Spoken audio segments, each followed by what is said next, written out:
हाय, मेरा नाम राम नरेश दिवाकर है और आज मेरा जन्मदिन है। मुझे लगा कि ये बहुत सही समय है आप लोगों से सुशांत को लेके बात करने का। पिछले कई दिनों से जब से वो गुज़रा है और उसको लेके तरह तरह की थ्योरीज़ और स्टोरीज सामने आ रही हैं। और कुछ लोग जो मानकर बैठ गए हैं कि डिप्रेस था उनके चाहने वालों के लिए। मैं आपको बता दूं, किसी के कहने से कोई डिप्रेस तो हो नहीं जाता हूँ। दूसरी बात ये कि मेरे कुछ इंसिडेंट हैं उसके साथ जो मैंने बिताए हैं, कुछ ऐसी बातें हैं जो बस उसने यूँ ही कह दी थी और आज मतलब रियलाइज़ होता है कि शायद वो वाक़ई सच थी। मैं एक थिएटर एक्टर हूँ, मैंने कोई ज़्यादा फ़िल्में नहीं करी हैं, मैं छोटा-सा एक्टर हूँ। मैं आपको इसके साथ पहली मुलाकात बता देता हूँ। मेरी जब पहली मुलाकात हुई थी सुशांत के साथ, तो मैंने बोला, हाय राम नरेश दिवाकर। तो उसने बोला कि हाय सुशांत सिंह राजपूत। तो मेरे मेरे पता नहीं कैसे वो दूसरा वाक़या निकल गया, मैं नहीं जानता खुद। कि मैंने कहा कि प्लीज़ आप बुरा मत मानना, डोंट माइंड, आप घमंडी हो। आई मीन मतलब एटीट्यूड है, ऐसा मैंने सुना है आपके बारे में। तो ऐसे बोला कि अच्छा।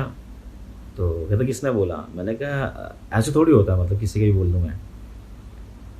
वो बंदा वहाँ से थोड़ी देर बाद चला गया, मतलब ऑफ़िस में ही था तो काफ़ी टाइम से था, चला गया घर। इस बीच वर्कशॉप चलती रही, चीज़ें होती रही। शूटिंग पर पहुँचा मैं और उसके शूटिंग जब हमारी शुरू हो गई थी तो 2 दिन के बाद की बात है, तो उसने मुझे बोला कि आएगा, आज मिलेगा। तो मैं थोड़ा-सा डर गया कि यार, उस टाइम भी मुझे रियलाइज़ तो हुआ था कि यार मैंने कुछ गलत कह दिया शायद। मेरे को शायद नहीं कहना चाहिए था एंड शिट, ये क्या बोल गया तू? He is a star.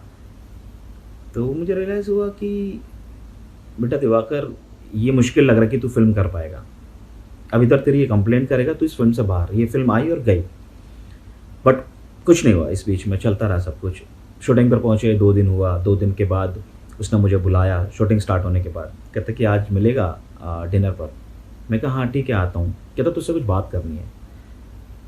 तो मैं उसने जब ये बोला तुझसे कुछ बात करनी है, तो मुझे रियलाइज़ हुआ कि यार मैंने क्या ऐसा कुछ कहा है या कोई बात मेरे से गलती से हो गई हो। मुझे रियलाइज़ हो रही थी कि कुछ कुछ तो गड़बड़ है। तो उसने जब मुझे बुलाया तो मैं बैठा, तो गया अपने होटल से उसके पास में। हम लोग गार्डन में बैठ के खाना खा रहे थे, टेबल लगा हुआ था। तो बोला कि कह रहा दिवाकर, थोड़ी बहुत हाल चाल सब पूछा वछा, खाना पीना थोड़ा शुरू किया। खाना खान ख़त्म कर लिया था हमने। फिर बोला कि दिवाकर, एक बात बता, तूने मुझसे जब हम मिले थे पहली बार, तूने मुझसे कुछ कहा था? मैंने कहा हाँ भाई, कहा तो था, याद नहीं बट मुझे याद था कि मुझे लगा पता नहीं अब शायद ये बदला लेगा, अब फ़िल्म के आने के बाद मुझे बाहर निकालेगा, ये मुझे नहीं पता था। बट सडनली बोलता है कि याद कर पहले दिन और पहला वर्ड। मैंने कहा हाँ याद आ गया। मैं घबराया हुआ था। तो बोला कि ऐसे मेरा हाथ पकड़ा उसने और कह रहा हाथ दे, और हाथ दिया और बोला कि तू दिवाकर जैसा है ना वैसे ही रहना। मैं अभी तक डर रहा हूँ कि मुझे लगा ये शायद कहीं मारेगा या फ़िल्म के बारे में मुझसे बोलेगा कि तू फ़िल्म नहीं कर रहा, ऐसा मुझे लगा। क्योंकि इज़ अ स्टार, आपको पता नहीं है शायद कि स्टार अगर एक बारी बोल दे तो आउट आप। उसके बाद मैंने कहा भाई मतलब ऐसा मैंने क्या कर दिया? कहता नहीं, कहता दिवाकर तुझे पता है, मुझे कई लोग मिलते हैं, हज़ारों लाखों लोग मिलते हैं इस इंडस्ट्री में, वो सिर्फ स्टार को जान के बात करना चाहते हैं, झूठी प्रेज़ देते हैं कि अरे आपने क्या एक्टिंग करी। कह रहा है यार उस स्टार के पीछे एक इंसान है, उस इंसान से आप मिलना है तो उससे मिलो ना। आप आके सिर्फ और स्टारडम की बात कर रहे हो। देन आई रियलाइज कि यार इस बंदे को तो कुछ और ही पसंद है, स्टार नहीं, ये कुछ और है।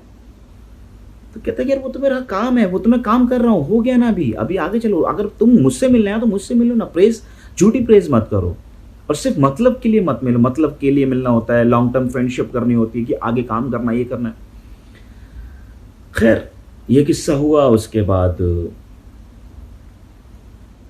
तो इसके बाद मैं आपको दूसरा वाक्य भी बता देता हूँ इसके साथ में। दूसरा वाक्य ये है कि एक बारी मैं उसके रूम पे गया, चलता रहा ये सब चीज़ें। फिर उसने मतलब इवन हाँ, उसने मुझे ऐसे गले से लगाया, खड़ा हुआ, प्यार किया और बोला कि दिवाकर तू बस ऐसे ही रहना मेरे साथ। मैंने कहा इधर इधर, उसने किस किया मेरे को यहीं लगा के। बोला कि खैर दूसरा किस्सा बताता हूँ मैं आपको इसका। दूसरा ये था कि एक बारी मैं जब अंदर गया तो लिख रहा था, मैंने विंडो से देखा, बाहर से नीचे ग्राउंड था, तो ग्राउंड महल में थे हम लोग, तो लिख रहा था, तो मैंने कहा अंदर आऊँ, कहता कि आना भाई। मैं अंदर गया तो मैंने देखा कि कुछ लिख रहा है, और मैं ऐसे देख रहा हूँ कि अभी कह रहा 5 मिनट देना, मैं बात करता हूँ तुझसे। तो जैसे ही मैंने देखा कि ये राइट हैंड से लिख रहा है, फिर उसने इससे लिखना शुरू कर दिया। फिर लिखते लिखते मैंने देखा कि, मैंने कहा अगर कुछ वैसा नहीं लिख रहा तो क्या मैं उधर आ जाऊँ? तो बोला कि आ जाना भाई। तो मैं जाके देखा तो इससे लिखना शुरू किया, फिर उसने इससे लिखना शुरू किया, तो देखा कि वो सेम राइटिंग है।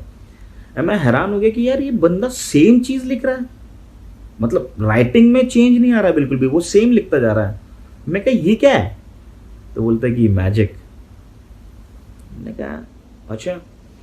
फिर उसने अपना काम किया, कहता और बता बैठ, कहता तुझे एक चीज़ दिखाऊं? तो अपना लैपटॉप खोला, लैपटॉप खोल के बोलता कि, कहता ये देख, कहता हाँ, कहता ये देख। तो लैपटॉप दिखाया, तो उसने बोला कि मेल देख रहा तू? तो मैंने कहा हाँ, कौन है ये? तो कह रहा है कि, कहता है वर्ल्ड के ना टॉप 10 साइंटिस्ट हैं जिनसे मैं बात करता हूँ। मैंने कहा हाँ? कहता हाँ, 1-on-1 बात करता हूँ भाई, ये देख मेरा मेल देख, देख डायरेक्ट बात करता हूँ, पर्सनल चैट करता हूँ उनसे। मैंने कहा पर्सनल चैट करता है? मतलब मेरे को तो ये था कि हाँ ठीक है, मतलब मेरे को तो इतना ऑब्वियसली उसकी नॉलेज के आगे मेरी नॉलेज कुछ नहीं थी। जब मैंने इसको देखा कि अच्छा, चैट दिखाई उसने फिर मुझे बड़ा, और इतना एक्साइटेड प्राउडली होकर बोला तुझे एक चीज़ और बताऊँ? मैंने कहा हाँ बता।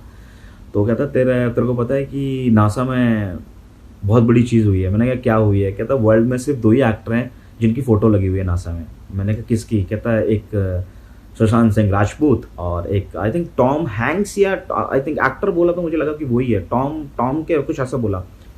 तो कह रहा है सिर्फ 2 ही एक्टर हैं वर्ल्ड में जिनकी फ़ोटो लगी हुई है, कह रहा कभी जाएगा ना तो देख लियो। मैंने कहा हाँ मैं जा रहा हूँ वहाँ पे।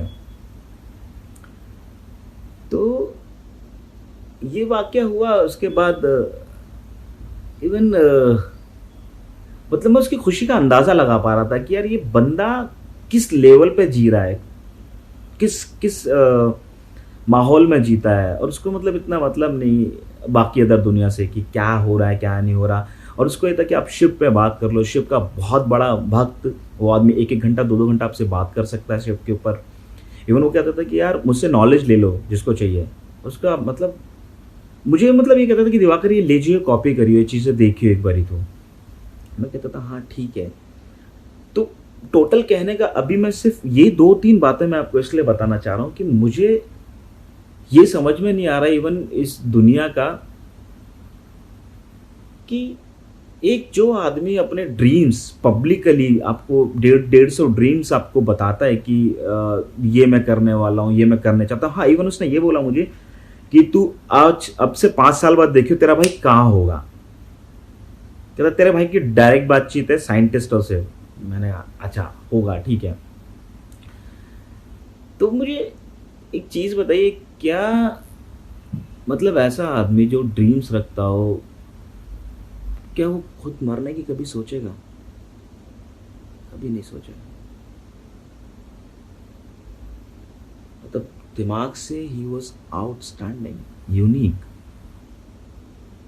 और एट द सेम टाइम ही वॉज अ प्योर सोल। और आप लोग उसे सिर्फ और सिर्फ डिप्रेशन, पागल, बाइपोलर ये बताने की कोशिश कर रहे हो। सर वो सुसाइड नहीं कर सकता है।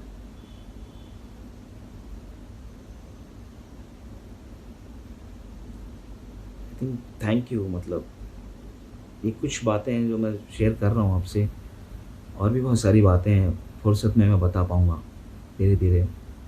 कुछ बातें तो मैं चाहता था कि आप लोगों तक पहुँचाऊँ। Thank you.